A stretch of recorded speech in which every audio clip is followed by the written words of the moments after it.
在想，不许提昨天晚上的事儿。瞎说什么呀？好好好，不提不提。娘娘您继续想，奴婢先走喽。哎，先别走，我有事儿想问你。娘娘您说。一个男人强迫一个女人做了他不喜欢做的事儿，他还会再来找她吗？强迫？娘娘，这种事儿奴婢没经验啊。算了算了算了，要是我自己，我也不会再见他第二面的。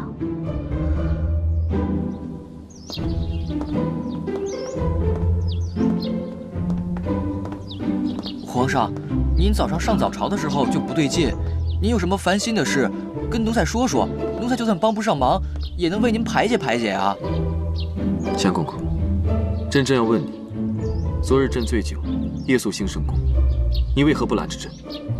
皇上，您夜宿皇后娘娘宫中，那我为什么要拦着您呀？那朕再问你，如果朕强迫了一个人做了他不愿意做的事，可是朕又特别过意不去，想去看看他，你说他能谅解朕吗？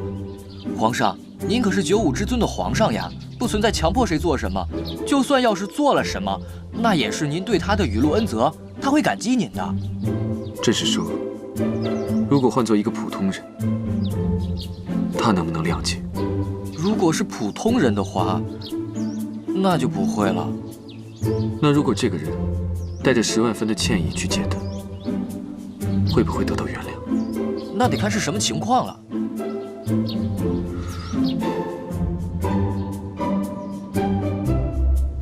皇上驾到！他竟然来了！绿篱，你快看一下，我这打扮行吗？娘娘，您的气色好极了，包括您穿衣打扮呀，也都美极了。您快去见皇上吧。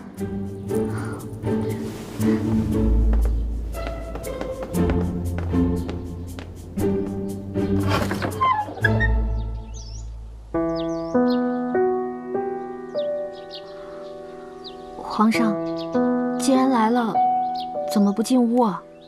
朕觉得进去说话不太方便，就在这里说吧。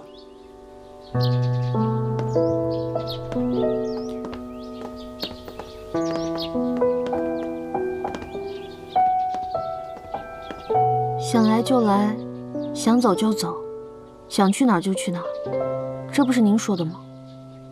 朕今日来就是想告诉你，虽然你是朕的皇后，朕对你做什么都是理所应当，可是朕不喜欢强求别人。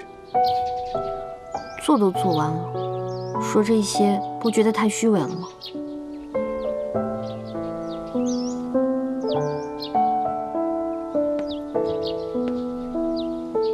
朕知道你是这么想的，不过朕一直坚持就事论事，是非分明，所以朕向你保证，以后一定会尊重你的意愿，再也不会做出违背你心意的事了。皇上，你怎么知道我的心意是什么？朕想知道，自然会知道。朕想告诉你，即便朕做了这样那样的事，也都是为了换回你的真心。从今日起，朕会用尽一切方法来消除你的疑虑和猜忌，让你明白朕才是你最牢固的依靠。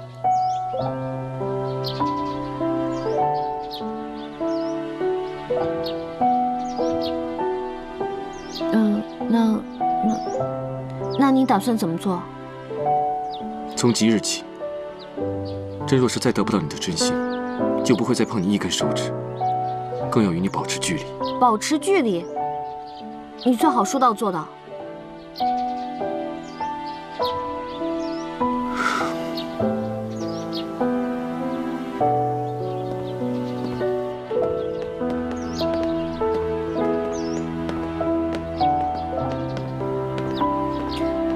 说走就走，保持距离。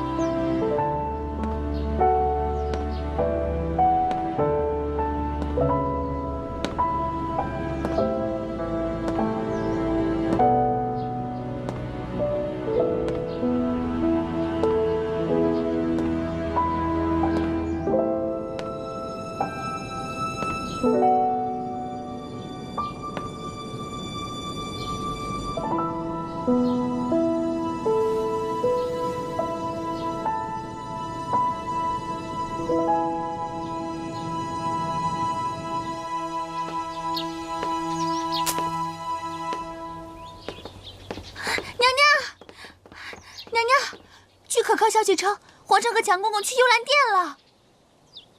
难怪说和我保持距离，不动我一根手指头。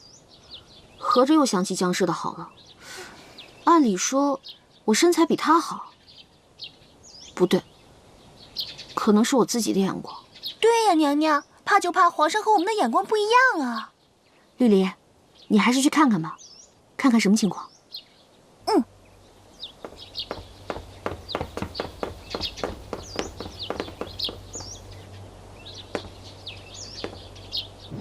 皇上，听说您同皇后娘娘的关系又缓和了许多，奴婢万分为皇上感到开心。冰玉，很多时候一脸无辜和表面所显露的善解人意，会成为一把有毒的利器，刺痛他人，更刺痛自己，你知道吗？皇上，奴婢已经不再奢求皇上对奴婢的情感，奴婢只求能留在皇上身边，伺候着你。你留在朕身边，会让朕对心里人更加愧疚，也会让朕误了自己的感情。如此下去，是害了你。朕想给你获得重生的机会，希望你能明白。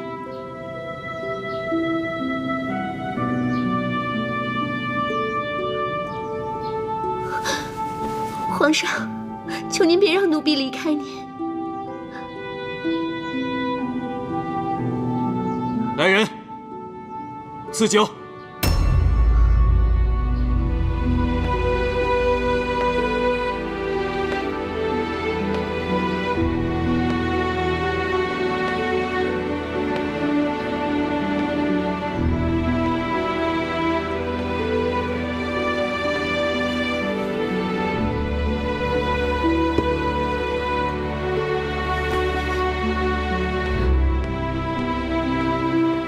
皇上这是要赐死奴婢。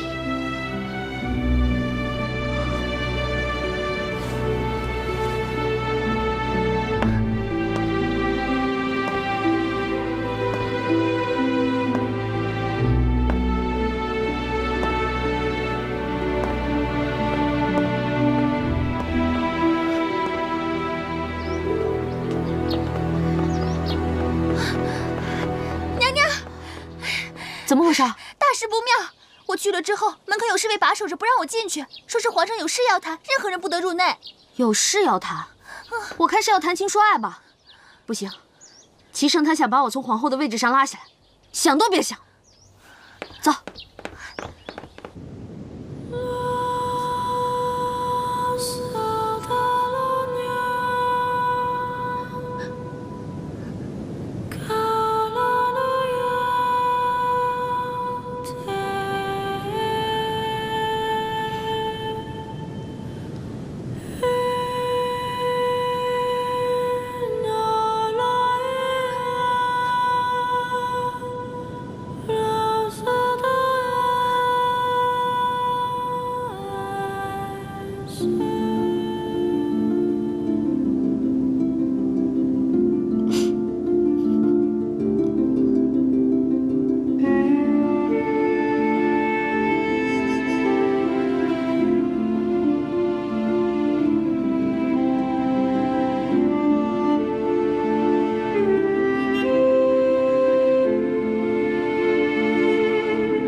人呢？我不知道。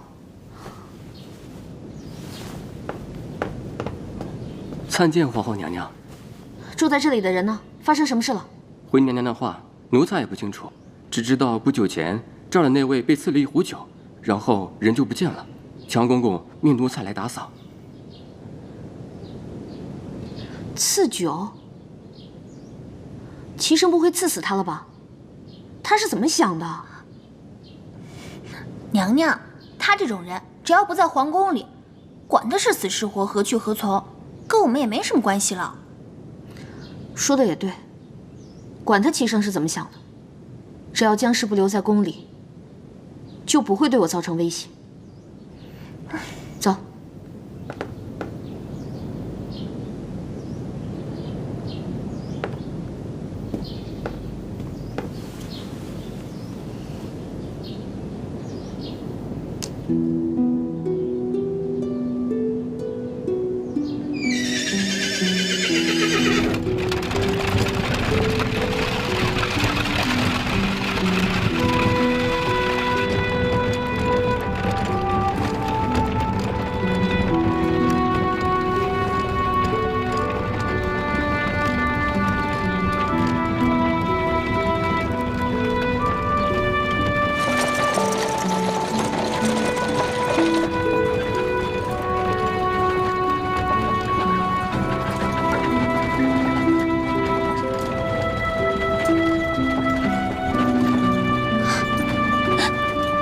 皇上，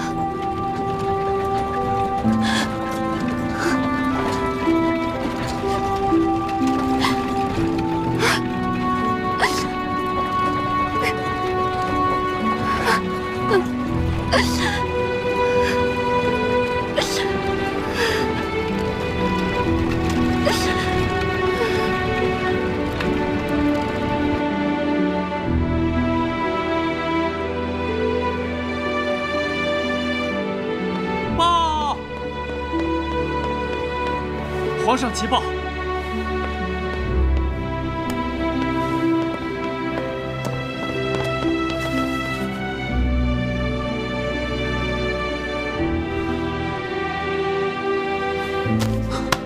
太好了！杨将军率军大破云溪，至此，云溪并入我南下版图。杨将军现已班师回朝了。陈公公在，皇上有何吩咐？传令下去，待杨将军归来之时，为他接风洗尘。是皇上。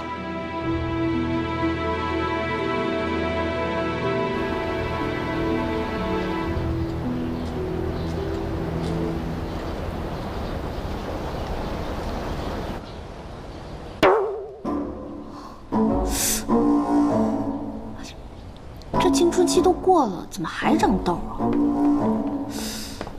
娘娘，娘娘，微臣给您请安。哎呦，张太医，你可算是来了。来，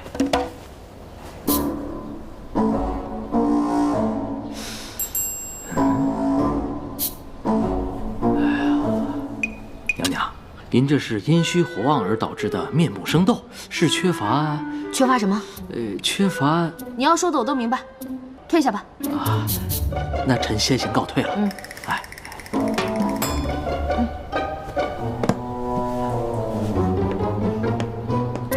绿篱啊，我有多久没见到齐生了？奴婢也记不清了，大概有1个月了。1个月了。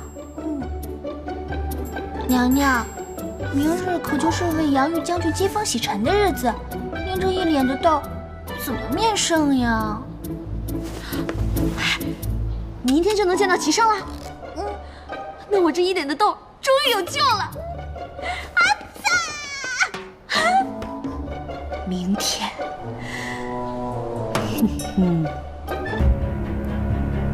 朕的谋划，你等可记清楚了？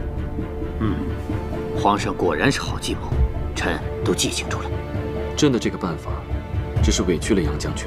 皇上，臣肝脑涂地，在所不惜。杨将军为南下朝征战沙场，出生入死，朕对你的那些封赏，远远不及杨将军的一腔热忱。但如今，却还是不免危及杨家。皇上，您此番话真是折煞老臣了。那些封赏对臣来讲，远不及为皇上排忧解难。朕也是陷入两难之地，才不得不做此打算。如果朕再不做什么，怕是他们真的要翻了。九王行事一向谨慎，皇上的计谋正是趁他风头正旺、放松警惕的时候，让他们不知不觉地卷入其中。这便是温水煮青蛙。朕就是让他们不易察觉，慢慢卷入事端。等他们发现的时候，便为时已晚。皇上，杨将军请放心，朕不会真的动手，只是给他们一个警告罢了。皇后也必须要明白，谁才是她真正可以依靠之人。皇上圣明。杨将军，到时候范御史那边有什么需要，你也帮衬一把。尤其是杨岩那边的动向，你需要及时和范御史通气。臣一定谨记于心。朕说的步骤，你等记住，一步都不可以走错。是，皇上。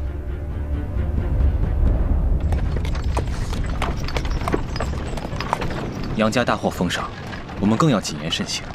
这是鹏鹏特意嘱咐的。女神都发话了，那必须遵守啊！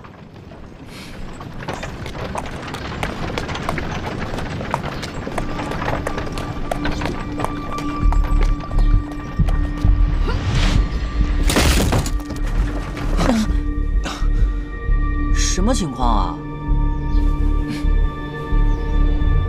一会儿不要得理不饶人，此时不宜徒生事端。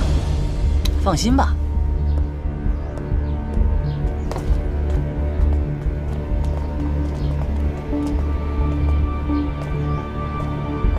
哎，啊，我们的马没受什么惊吓，车受损也不严重。你走吧，不用你们赔了。不用我们赔了，这句话应该我们说才对。赔！这条路本就不宽敞，难免发生事故。你我各退一步也就罢了。你眼瞎吧？这条路窄吗？你们不紧不慢的走着，影响了别人的驱车。哎，你怎么说话呢？让你家主子出来，我跟你说不着。是谁在叫我呀？哎呦，原来是范御史啊！刚出了点小摩擦，都是自己人，就不计较那么多了。杨公子，你刚才说的话，本御史可都是听到了呀。你当然是没事儿，可我的马儿受了惊，车受了损，我的车夫又受到了精神创伤，呀，我的马儿肯定是吓到精神分裂了。哎呦，我这老寒腿又发作了。你说这如何是好啊？说吧，是不是缺钱花了？这是什么话？你以为有钱能摆平一切吗？范御史，如果深究起来，此事并非我一方之错呀。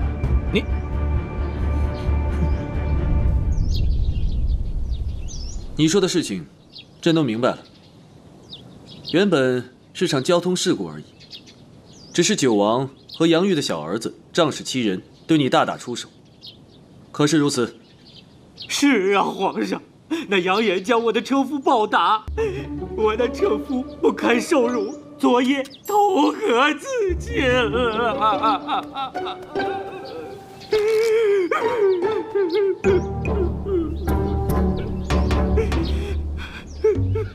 各位爱卿，尔等都是朕的心腹大臣，不妨谈谈对此事有何看法。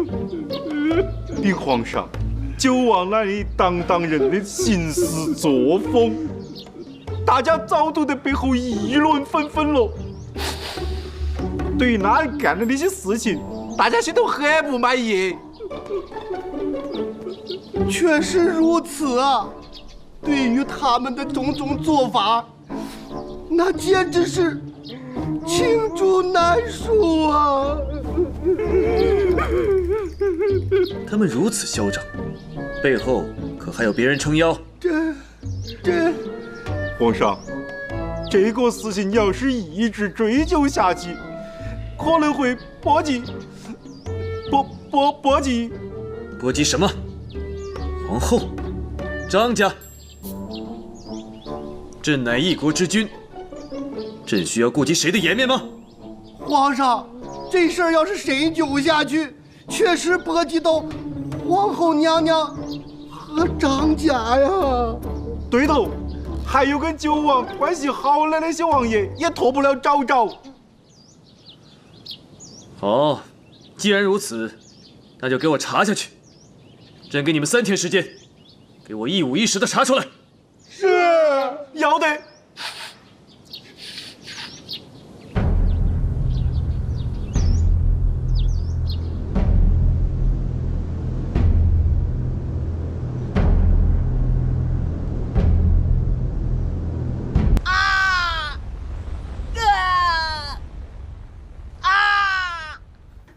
爹，您打我没关系，可是原谅我这次吧。啊！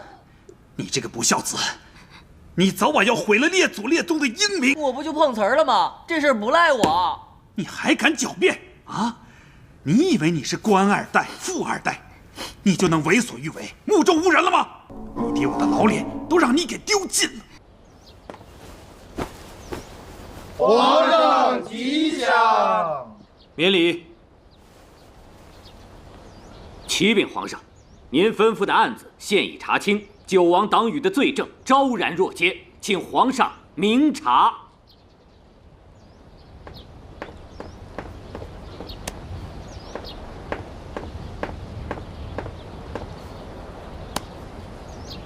果真如此，你们先说来听听。禀皇上，据查实，杨家委托张家的人买了个盐田里。官，此事不能忍。皇上，深都郊外有一块很好很大的田土，说好了是公平竞价，结果龟儿子张家利用权力打通了上下，把那块地低价卖给了九王。滥用职权，徇私舞弊，不能忍。接着说。杨家公子杨莲大婚当日，私自封了圣都的交通要道，是卖菜的不能出摊，做生意的无法开门，真是民不聊生啊！横行霸道，不能忍。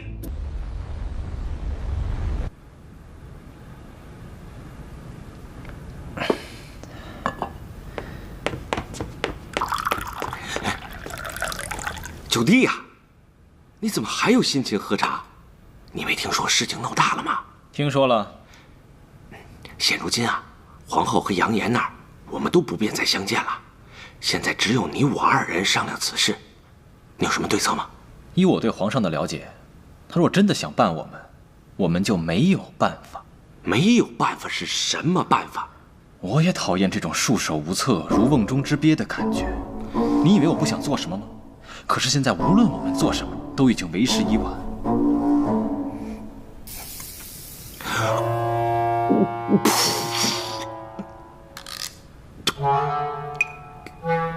九弟，此茶为何如此之酸啊？我喝的是醋啊。醋？心中太酸，只能以酸攻酸。九弟，你的口味真是重中之重啊！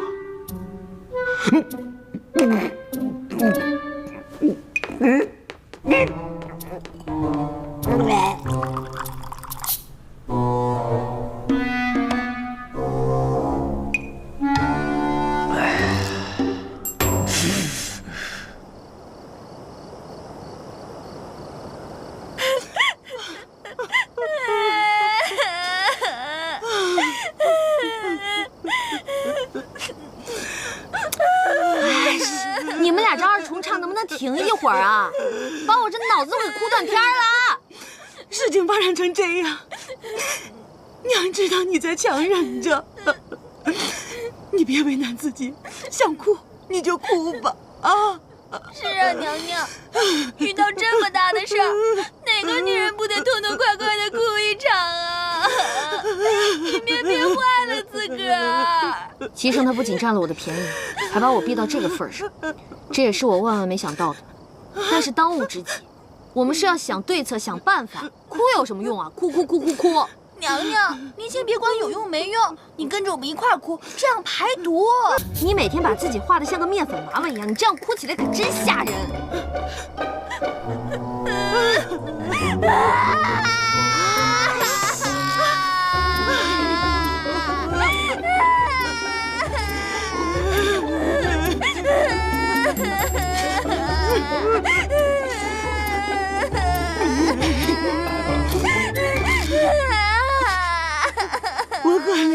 孩子呀，都是咱们张家拖累了你。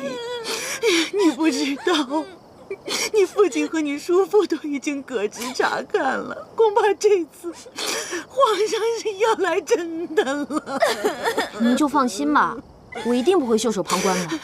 原本我和你父亲以为皇上只是树立风气，可没想到那几个御史天天到大明宫去闹，这什么八竿子打不着的破事儿都被他们给抖露出来了。据说还搞了一个什么百人联名上书。现在看来，齐胜这是在表达对我撒谎的不满，才起了这么多事端。我是一个重义的人，这件事情因我而起，我不会让任何人替我担这个责任。难道娘娘你已有了妙计？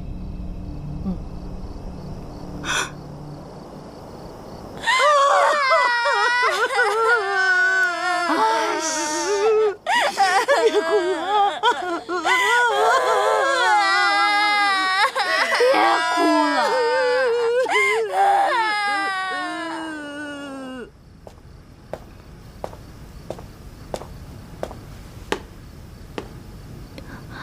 皇上，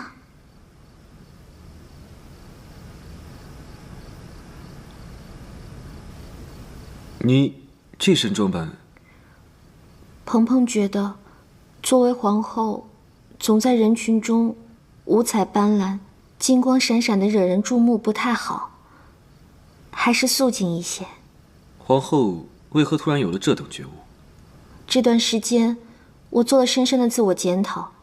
我觉得我这个人个性张扬，爱玩，毛手毛脚，不太懂得顾全大局，实在是太不懂事儿了。这是病，得治。朕觉得，一个人想要改掉本性，是很难实现的。是啊，所以希望皇上能给我一个机会啊！人能了解到自己是最难的。我现在已经走出了认识自我的第一步，也就是说，我离改变自我的第二步不远了。朕知道，你能服软卖乖、低眉顺眼，是形势所迫。可，朕还是愿意听你说这些。说吧，可是为了御史案一事来求朕？是。还希望皇上从宽处理。给朕一个理由。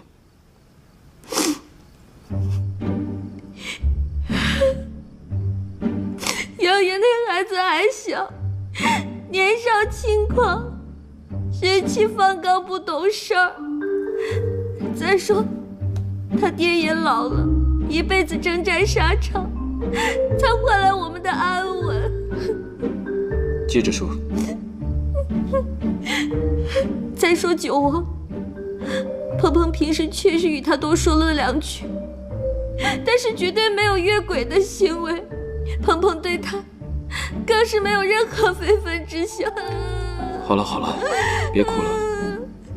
我与赵王也是同病相怜，都是因为江氏。我常与他在一起治愈疗伤，想着有什么办法才能笼络爱人的心，他也不容易。现在江氏又，还有江氏又不能提，这又戳您的肺管子了。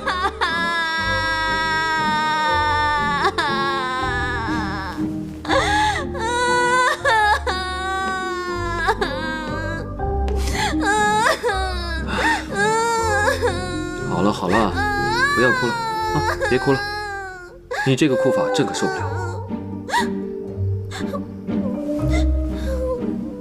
原本朕只是想给他们一个警告，更想让你明白，你应该依靠的是谁。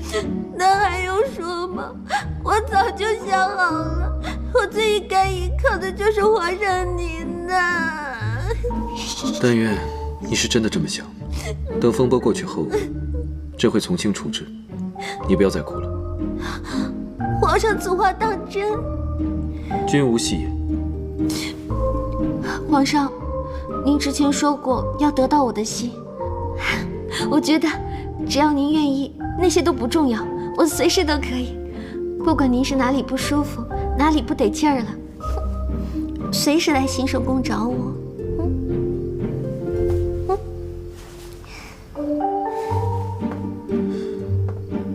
朕向你道歉，朕忘了刚才要和你保持距离了。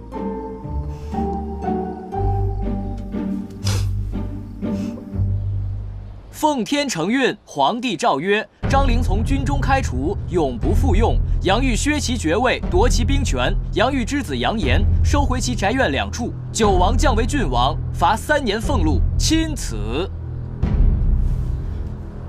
谢皇上恩典。这就完了？那我呢？你觉得，你还有什么能让朕罚的？你是有官职还是有爵位？你是有房产还是有田地？你是不罚我，可你这更加羞辱了我的人格，践踏了我的自尊，让我这辈子都够了。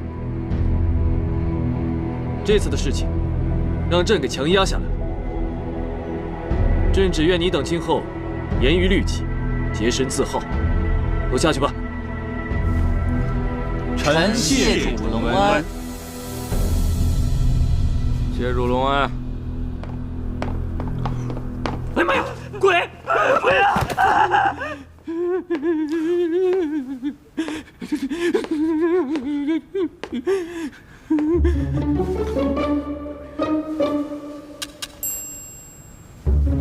嗨。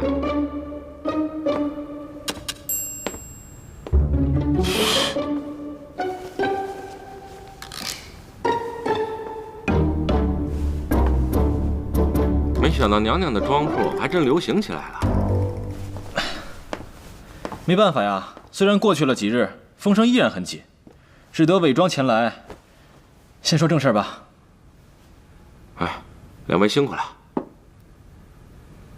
先喝点水。此次齐胜就是想警告我们，千万不要做不该做的事。他想杀我们，就是易如反掌。哎，本来这次以为自己命不久矣，谁知道还能逢凶化吉，躲过这一劫。你倒是个乐天派，齐胜没杀了我，可我老爹快把我打死了啊！此次齐胜看似没有危及任何人的性命，但实则却借机夺走了杨家的兵权，削去了我的爵位，这等于把我的实力全部夺走了。张陵乃张家最大的羽翼之一，让张陵离开军中，就等于让张家元气大伤。九弟啊，相比于杀头，这是最好的结果了。哼，我们九哥能这么想吗？九哥可是心比天高。当然，他命并不比纸薄。我是想说，好了，齐胜他做了这么多，就是想告诉我们，我们的命都在他的手里。他想杀我们，随时可以杀，只是看心情。确实也是，自己的命运被别人玩弄于股掌之间，是挺难受的。为了日后能摆脱这种困境，我们定要处处小心，谨言慎行才是。杨将军，此次就委屈你和杨家上下了。皇上，我们杨家一切的东西都是皇上给的，我那逆子杨炎犯下了滔天的罪行，皇上却肯保全我们全家的性命，臣一时感激不尽。杨将军，快请起。皇上，臣有一事不明，不知当讲不当讲？杨将军是想问，朕为何不借机将他们一举拿下？是吗？皇上圣明，臣想，皇上是因为皇后娘娘吧？不过，它只是一方面原因。更重要的是，此时正值北漠兵变，更是到了用人之际，朕必须维稳朝局才行。皇上圣明。不过，臣有所疑虑。如果真到了用人之际，这赵王和九王也难以安置啊。这便是用人要疑，疑人要用的妙处所在。哦，皇上如此年轻，却能高瞻远瞩，真是令臣佩服啊！老臣敬您一杯。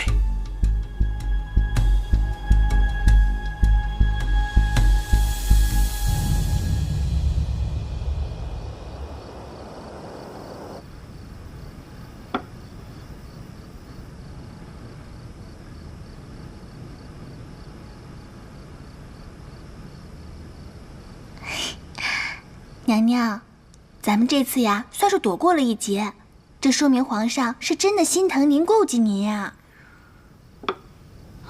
让我矛盾的正是这点。齐胜他明明对我们恨之入骨，却不对我们下手，也不愿意和我走得太近，我实在是猜不透，他到底在顾忌什么？还是他另有阴谋？这世上哪有什么人是一眼就能看透的呀？有的人呀，就是让我们留着慢慢看的。怕是齐胜这个人，我这辈子都看不透。我最讨厌自己的命运掌握在他人手里。这件事情，更加告诫我，我要与九王坚定地走在一起。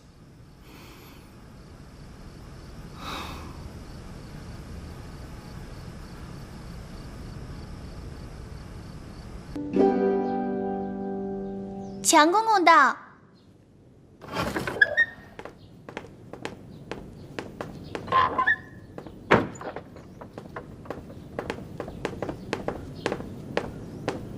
奴才给皇后娘娘请安。强公公，你怎么来了？奴才这是给您送皇上的口谕来了。皇上命娘娘于今日午时大明宫书房见。他要见我，为什么要去书房那么神圣的地方？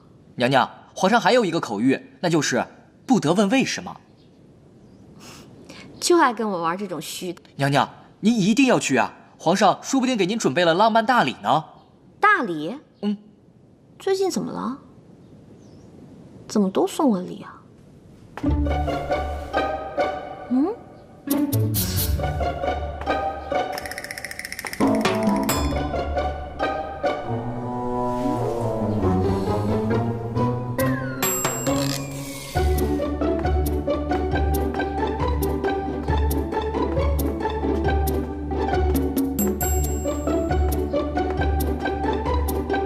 你不是说要送我大礼吗？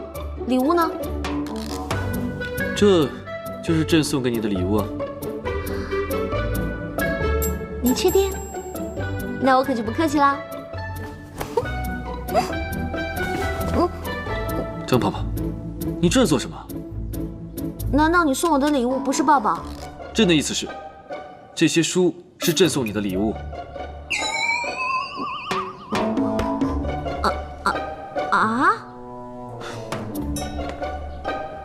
朕知道，这对你来说确实是一个惊喜，因为你从根儿上就不是一个爱读书的人。不过今后，朕会亲自来教导你，将毕生心血都交给你，以便日后你好教导浩儿。从今日起，你便常伴朕左右。啊，我能常伴左右？是的，不要感谢朕，速速收礼谢恩吧。谢皇上。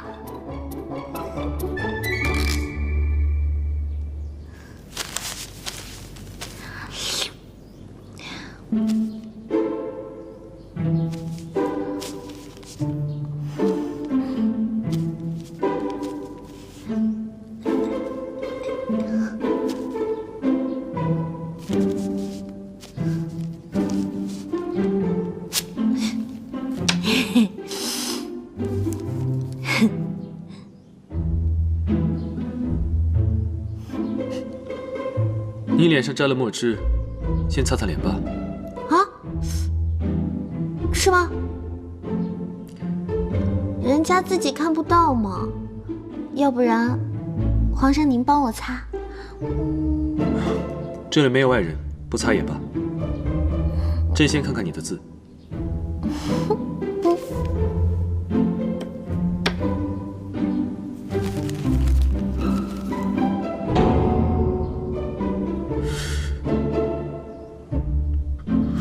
看您那不忍直视的神情，我的字真的有那么丑吗？你好意思说？你写的这是字吗？既然皇上觉得我写的不好看，那您就手把手的教人家嘛。也只能如此了。你过来。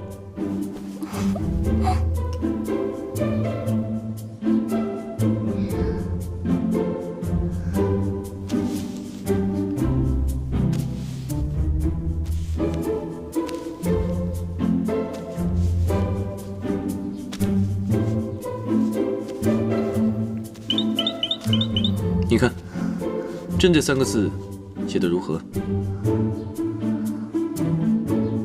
张鹏炮，朕在问你话呢。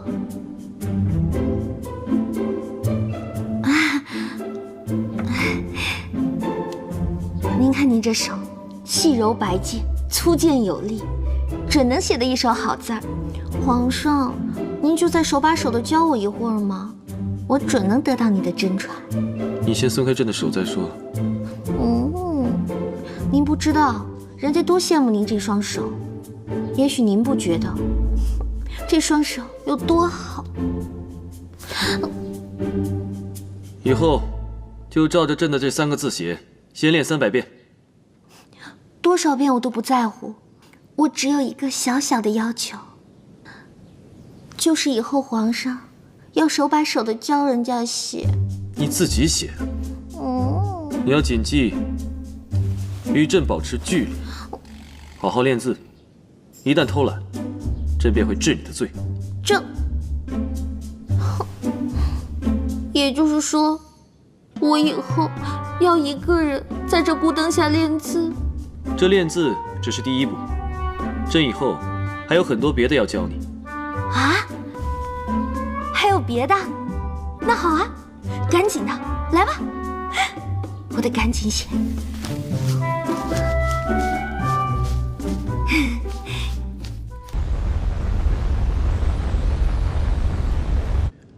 北漠与南下对立已久，虽无大规模对抗，边疆却时常发生小的冲突，所以朕有意要北征。不知众爱卿有何看法？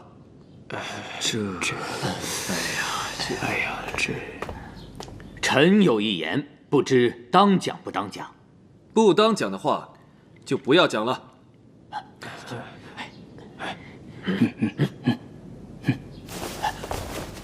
皇上，臣冒死也要谏言。那你说吧。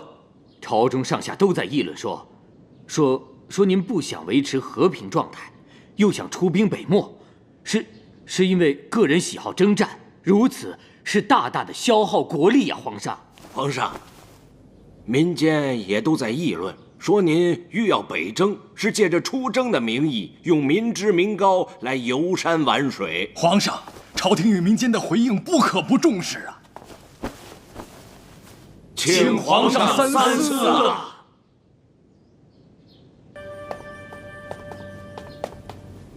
皇上，您在议事厅里说浩儿会成为将来的君主，我觉得有点太突然了。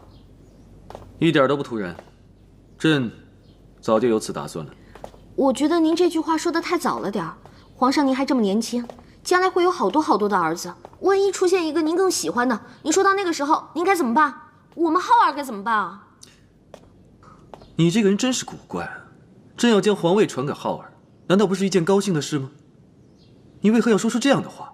我当然是为了我儿子着想了。自古以来，为了皇位，父子相继、手足相残的事儿不少发生。我不能让浩儿小小年纪就经历这些，这完全不利于儿童的发展和长个儿。你说的话，朕会再想想。皇上，我知道您对我好，我看得出来。废话少说。今日我要教你批阅奏折。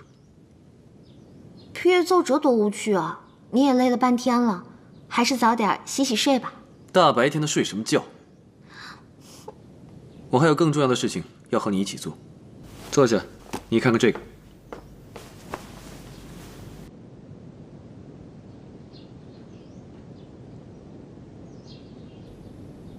你别写了，别写了，别写了！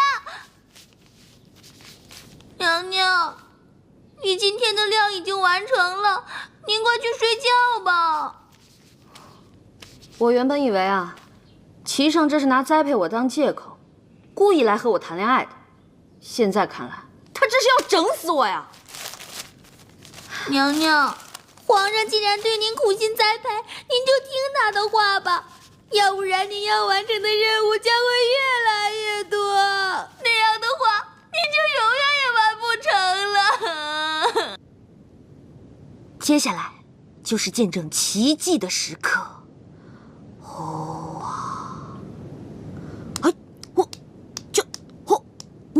好，马上啊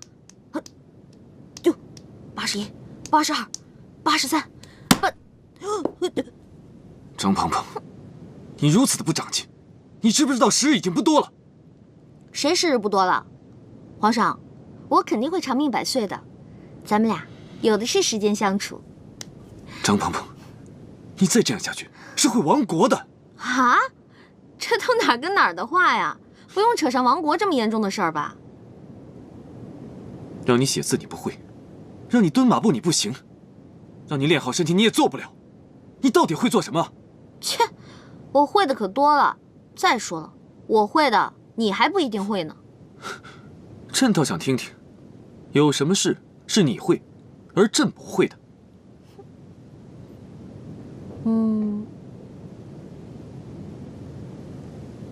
哎，你会跳舞吗？跳舞？就是你和绿篱跳的那三脚猫功夫啊！朕上次已经领教过了，没什么难的。哼，那就请君一试吧。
朕渴了，给朕倒杯茶。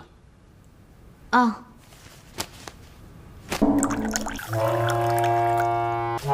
皇上，茶倒好了，但是臣妾觉得这书甚是好看，你自己过来拿吧。罢了，朕不喝了。你过来，朕有话要和你说。我还是不过去吧。我要和皇上保持距离。那好，你就坐在那里听吧。那我还是过去吧。好了，说吧。张鹏鹏，你这又是唱的哪出啊？我这些天思前想后，前段时间我对您太冷漠了，您不爱搭理我。这几天呢，我又对您太热情，惹您烦，所以我猜您应该喜欢这种忽冷忽热、若即若离的感觉。真若是喜欢一个人，是喜欢他本来的样子，不需要他做任何改变。不过虽然你的方式有些古怪，但你的心意，朕还是能明白的。你只要做你自己就好。您说了这么多，我还是不明白。您既要让我常伴您左右，又要让我跟你保持距离，您到底让我怎么做？鹏鹏，这些日子真那么严苛的训练你，你一定不明白是为什么吧？朕马上就要亲征北漠了。难怪这些天奏折上总是大谈北漠。此次朕亲征北漠，或许凶多吉少。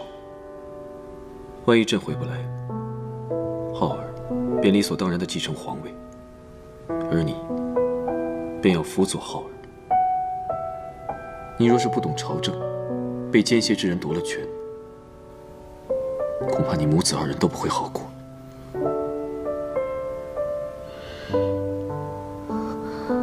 原来你做了这么多，都是为了我跟浩儿。你放心，在我把权杖交给你之前，会替你把权杖上的金刺都除了。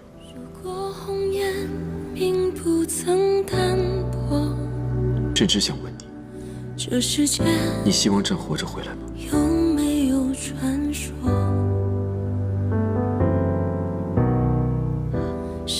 我希望。若是不敢扑火，这宿命火，泪眼中斑驳，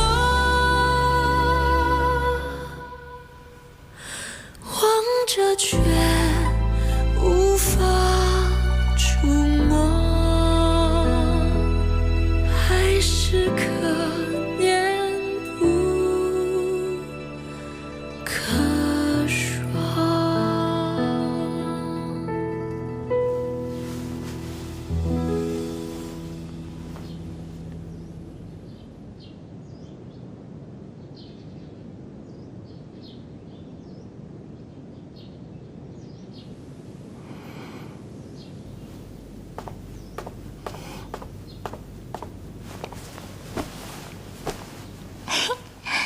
娘娘，你醒啦！你今天气色可真好。是啊，我才发现，生活原来这么美好。那奴婢去准备一下，伺候您更衣。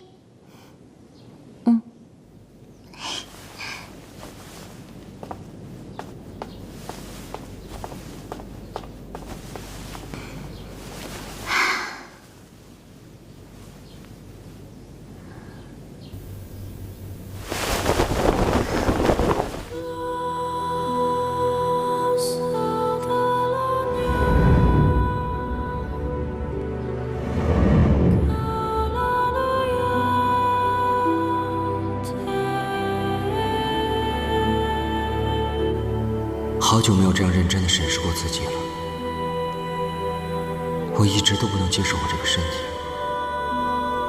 现在却发现，这身体和我的心，缺了哪一样都不是我。到今天，我是彻底接受了我的身体。看着镜子里的这个人，他就是我。我就是他，再也分不开了。就算是个女人，只要我还是我，就这么活着也挺好。